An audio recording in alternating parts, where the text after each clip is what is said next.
A man suddenly appears inside a strange space where thousands of versions of the same room float around him.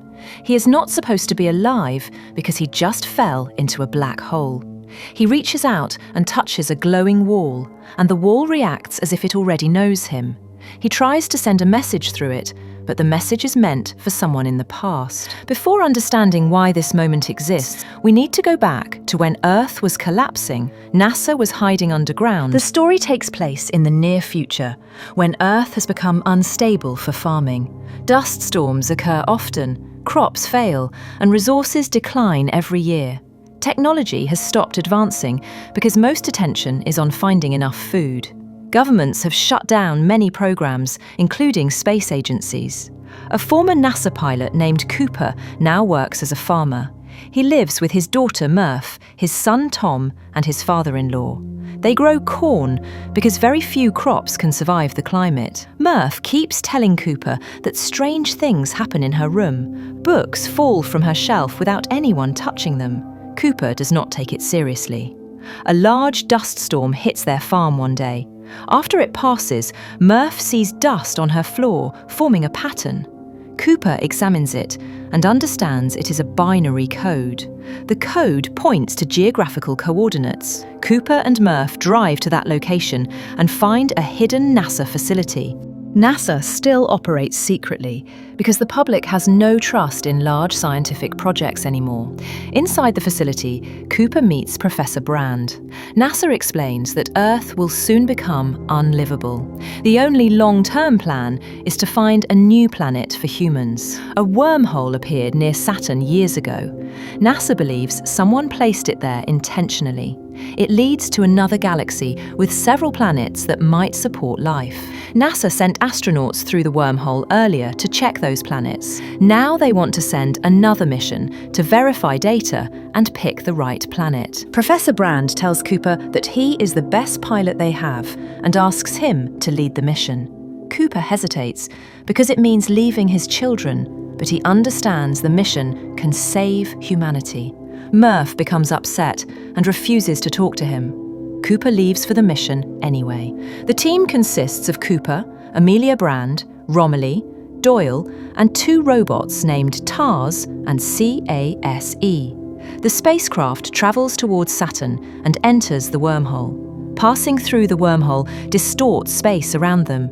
They reach the other side and identify 3 possible planets to explore: Miller's planet, Mann's planet, and Edmund's planet. All 3 planets orbit close to a massive black hole named Gargantua. The gravity around the black hole affects time.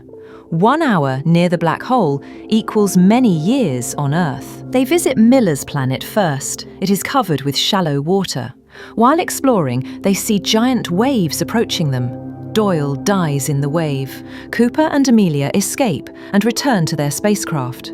Because of time dilation, 1 hour on the planet equals 23 years outside. Romilly, who stayed in the main ship, has aged significantly. Cooper checks messages from Earth. Tom and Murph have grown up.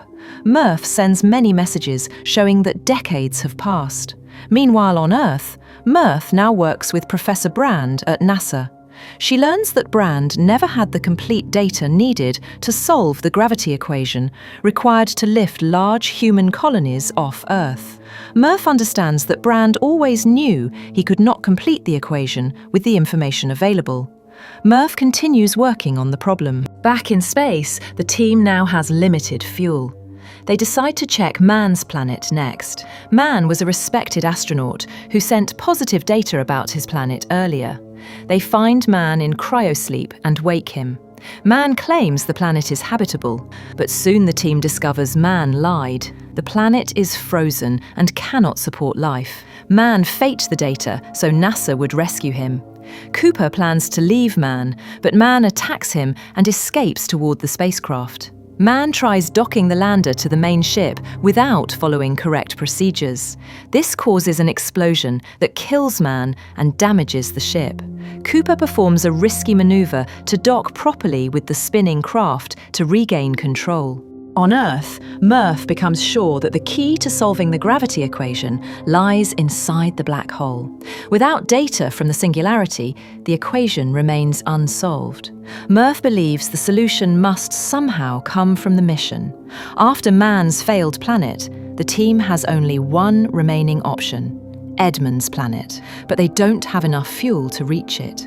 Amelia suggests using the gravity of the black hole to slingshot the ship.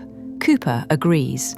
During the maneuver, Cooper realizes the ship still won't make it unless more weight is removed. Cooper detaches his own module, falling into the black hole.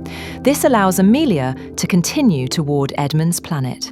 Inside the black hole, Cooper does not die immediately. Instead, he enters a multi-dimensional space where time behaves differently. The space displays different layers of Murph's childhood room across time. Cooper realizes he can influence gravity in these layers. He understands he was the cause of the ghost events Murph saw in her room in the past. Cooper uses gravity to send messages to Murph. He sends the quantum data from inside the black hole through the watch he gave her years ago. Tars, the robot, also sends data. Murph decodes the information and uses it to complete the gravity equation. Humanity can now leave Earth. Humans begin living in massive space stations orbiting Saturn. These stations sustain life with artificial gravity and advanced agriculture. Cooper is ejected from the black hole and found floating in space. He is rescued and brought to one of the stations. He wakes up and learns that Murph is now very old and near the end of her life. Cooper meets her briefly. She tells him she lived a full life and that he should not stay. She asks him to go find Amelia. Amelia has reached Edmund's planet. The planet is habitable. She begins setting up the foundation for a new colony. Cooper takes a small spacecraft and heads toward her location. The story ends with the indication that humanity's future lies on Edmund's planet and in the colonies Murph helped make possible. If you like this explanation, subscribe for more simple movie breakdowns.